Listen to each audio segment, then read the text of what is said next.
E uma outra alteração em relação a todas essas informações que vão chegando para a gente é a permanência de Valdemar Costa Neto, ele que é o presidente do Partido Liberal, continua aqui na sede da Polícia Federal então, porque ele também foi um dos alvos dos mandados de busca e apreensão e quando os investigadores chegaram até um dos endereços ligados a ele, acabaram encontrando uma arma, ainda de modelo não especificado, na casa dele, que estava com o registro vencido e que esse registro anterior era do filho dele, que não mora nessa casa. Portanto, Valdemar Costa Neto acabou sendo preso em flagrante por conta do porte ilegal de arma de fogo. Ele que continua aqui na sede da Polícia Federal, então, prestando esclarecimentos em relação a todas essas investigações, não apenas envolvendo a suposta tentativa de golpe de Estado, mas também a abolição violenta do Estado Democrático e ainda a posse dessa arma de fogo de maneira ilegal. A gente preparou uma arte que nós vamos exibir agora, mostrando justamente, então, todos aqueles principais alvos de busca e apreensão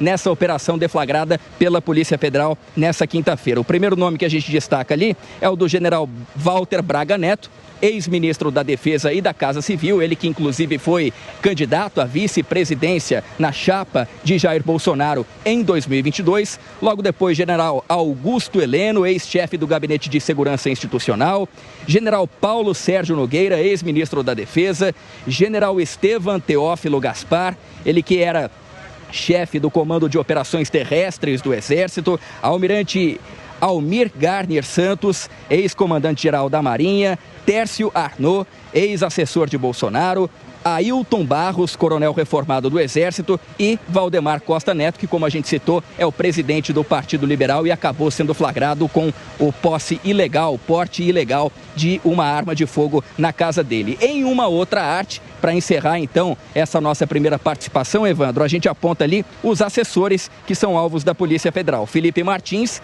ex-assessor de Bolsonaro, ele que inclusive já estava envolvido, de acordo com os investigadores, na suposta falsificação do cartão de vacinação do ex-presidente da República.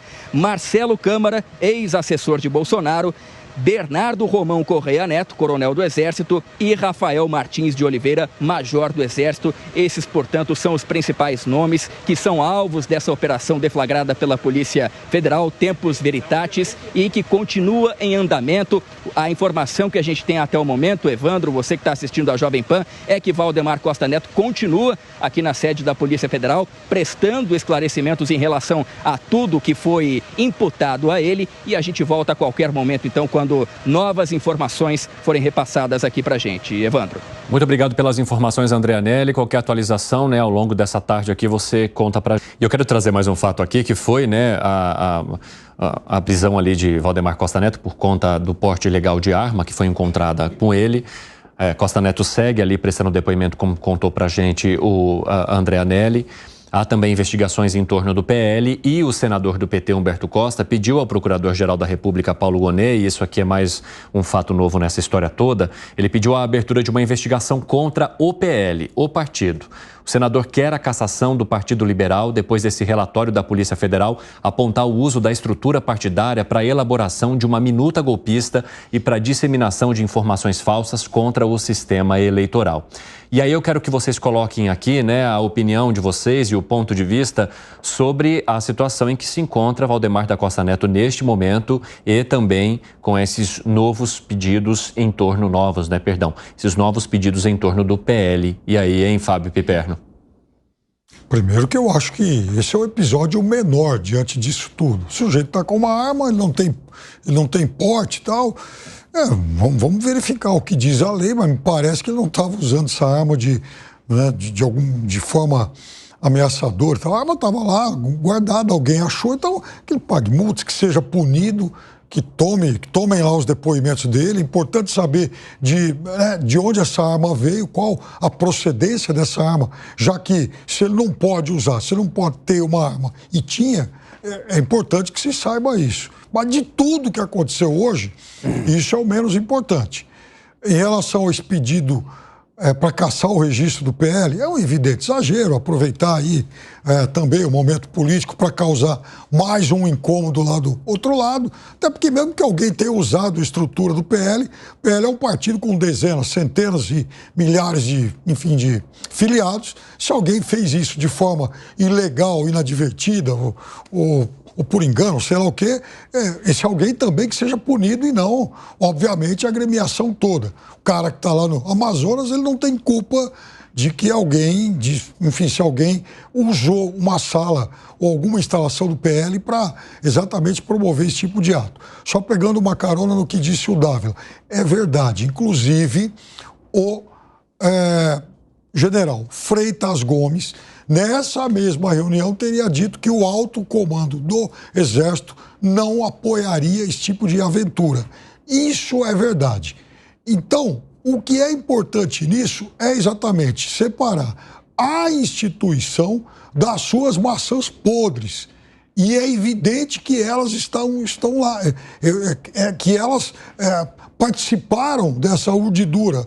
E, inclusive, o próprio Braga Neto, que de uma forma muito indelicada se refere à, digamos, omissão do próprio ministro do Exército, que não quis participar dessa tentativa de intentona. Ainda nessa edição, a gente vai trazer também dentro da decisão a possível participação do general Heleno nessa articulação para a permanência de Jair Bolsonaro no poder, a exemplo do que mostram as investigações da Polícia Federal. Mas quero saber de vocês também como vocês avaliam a atual situação de Valdemar Costa Neto e do PL, Alan Gani. Olha só, o Valdemar Costa Neto, ele entra nisso porque ele fez um questionamento em relação às urnas eletrônicas, não em relação às urnas eletrônicas, mas ao resultado da eleição, por conta de uma numeração de urnas, e questionou o TSE. Muito bem, questionou, perdeu, teve que pagar multa. Mas daí, pelo fato dele ter questionado e ele ter alguma culpa no dia 8 de janeiro,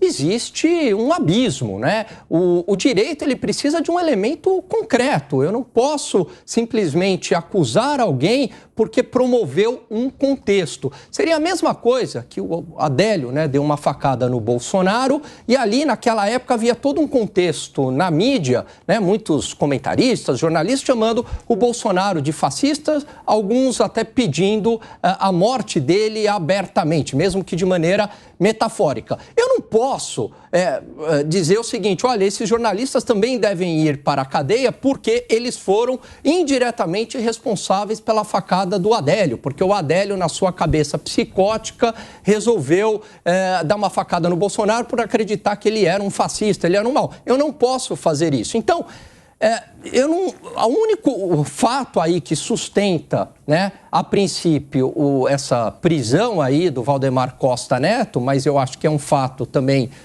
que é temporário, que é o porte de arma, né? Mas aí concordo com o Piperno, acho que isso paga lá uma multa, devolve, né? Não é que ele estivesse fazendo um mau uso da arma. Agora, em relação ao 8 de janeiro, Evandro, parece que o Valdemar Costa Neto está bem distante disso. 4h26, pessoal da rádio vai para um rápido intervalo. Daqui a pouco espero vocês, hein? Que tem muito assunto para debater hoje, inclusive bastante dessa operação da Polícia Federal. Não era o uso Carla Zambelliano de uma arma, né?